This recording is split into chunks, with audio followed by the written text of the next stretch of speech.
बिस्मिल्लाहिर्रहमानिर्रहीम। अस्सलाम वालेकुम। क्या हाल है स्टूडेंट्स? उम्मीद है आप सब ठीक होंगे। तो पिछले लेक्चर में हमने पढ़ा था कि इकाई के जज़ुल मकब का मजमुआ सिफर होता है। तो आज हम पढ़ेंगे इकाई के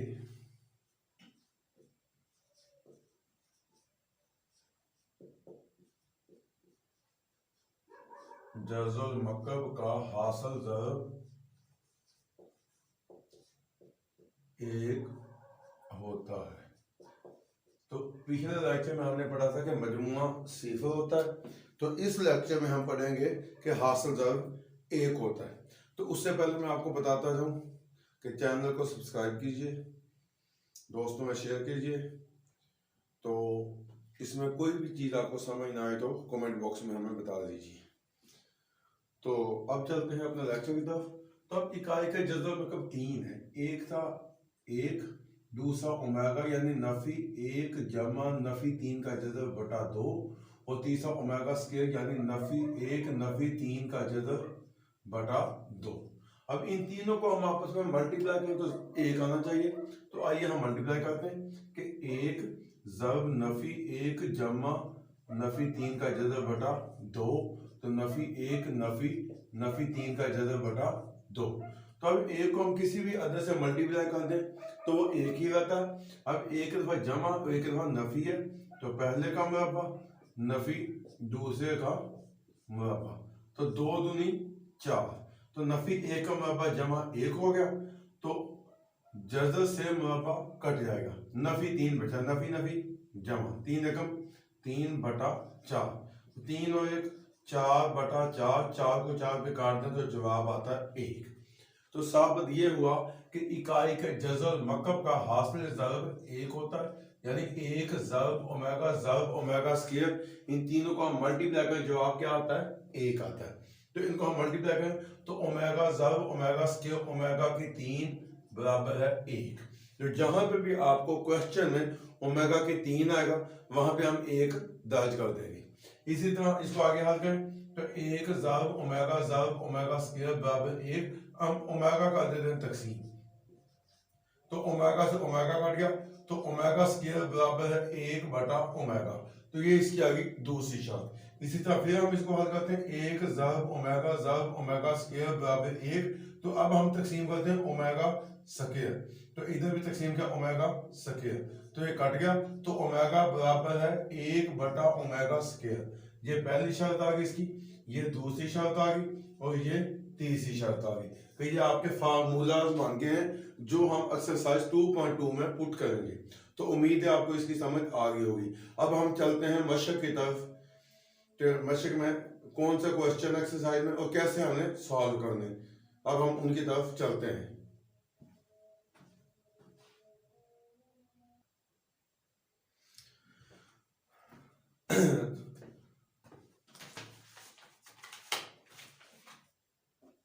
बिस्मिल्लाहिर्रहमानिर्रहीम। तो आते हैं हम मशक की तरफ।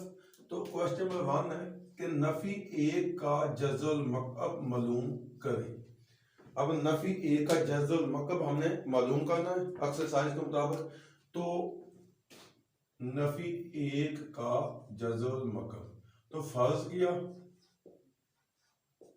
x बराबर है नफी एक की पावर एक बटा तीन, क्योंकि जज़र की पावर जो होती है वो हमेशा बटे के नीचे आती है। तो इसको खत्म करने के लिए मकब लेना पड़ेगा।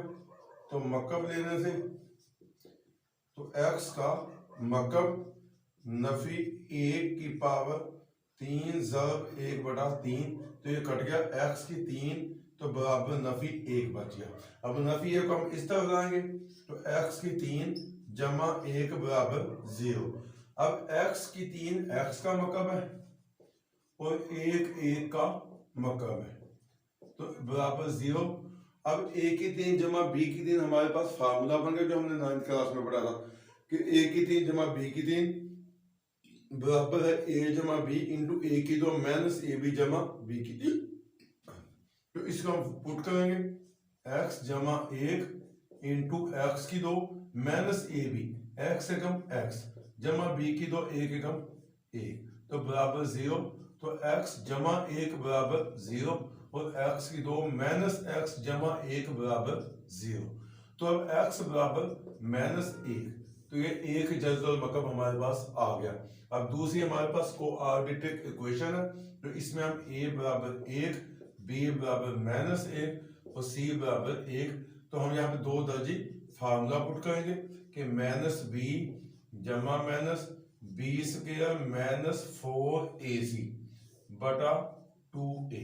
तो कीमतें दर्ज करेंगे माइनस माइनस 1 जमा माइनस माइनस 1 का स्क्वायर माइनस 4, a क्या 1 और c भी 1 और 1 बटा 2a। a की कीमत क्या है हमारे पास 1, तो x बराबर है, तो नफी नफी जमा 1 जमा नफी 1 का मुरब्बा 1, तो नफी 4 बटा 2, तो x बराबर 1 जमा नफी नफी 3 का जज़र बटा 2। तो इसकी दो सूरतें आ गई, एक ये आ गई कि 1 जमा नफी 3 बटा 2 और दूसरी आ गई 1 नफी नफी 3 बटा 2।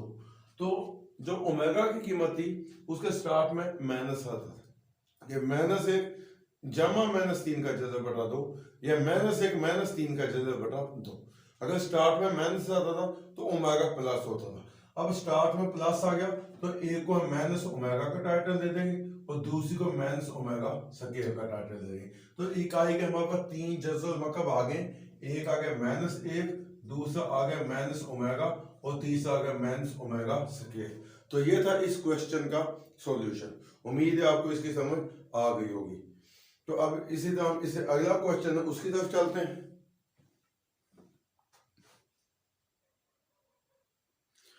तो दूसरा क्वेश्चन हमारा चल रहा था कि 8 का जज़ल मकब मालूम करें।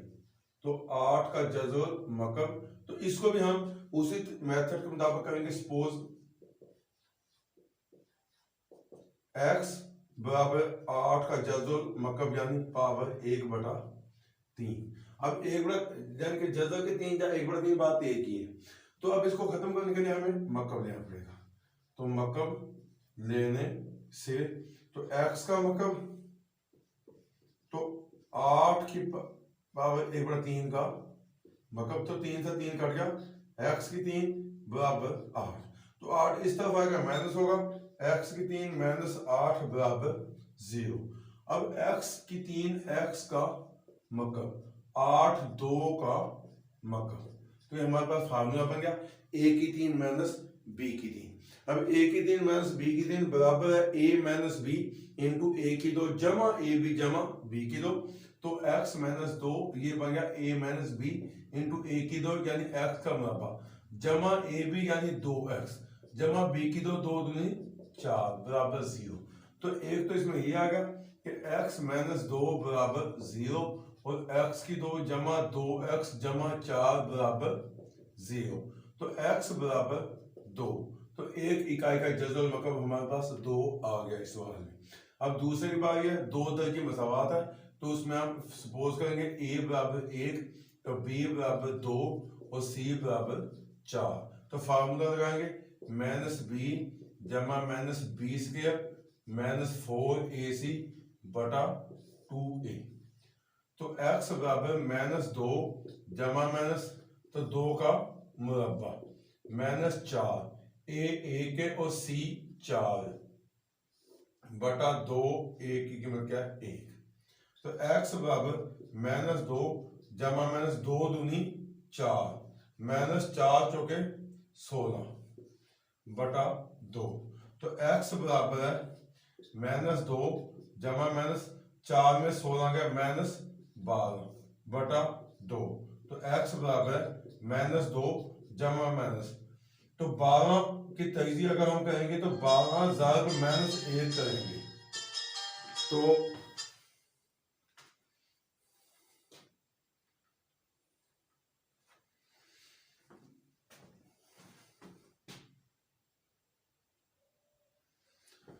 तो इसके फैक्टराइजेशन करेंगे तो 2 दूनी 4 4 तिया 12, तो 3 माइनस का ले लेंगे क्योंकि माइनस का 12 है, तो बटा 2। तो x बराबर है नफी 2 जमा नफी, अब 2 का स्क्वायर लेंगे हम, जब हमने 2 का स्केल दिया तो स्केल से जजा कट जाएगा, 2 बाहर आ जाएगा और माइनस का 3 अंदर भाग जाएगा बटा 2। तो x बराबर 2 हम कॉमन ले लें, -1 जमा -3 माइनस का और बटा 2। अब देखें एक जमा में और एक माइनस में, यानी 2 -1 जमा -3 का जजर बटा 2 और 2 -1 -3 का जजर बटा 2। अब एक ओमेगा की कीमत है और एक ओमेगा स्क्वायर की, इनमें एक को 2 ओमेगा का नाम ले लें और दूसरी को 2 ओमेगा स्क्वायर। तो इकाई के 3 जजुल मकब हमें हासिल हो चुके हैं, एक 2, दूसरा 2 ओमेगा और तीसरा 2 ओमेगा स्क्वायर। तो ये था इस क्वेश्चन का सॉल्यूशन। तो अगला क्वेश्चन हम अगले वीडियो में बनाते हैं। तो उम्मीद है आपको इसकी समझ आ गई होगी। फिर भी आपको किसी किस्म की कोई परेशानी हो तो कमेंट बॉक्स में आप अपने राय दे सकते हैं, आपकी राय का हम खैर मकदम करेंगे।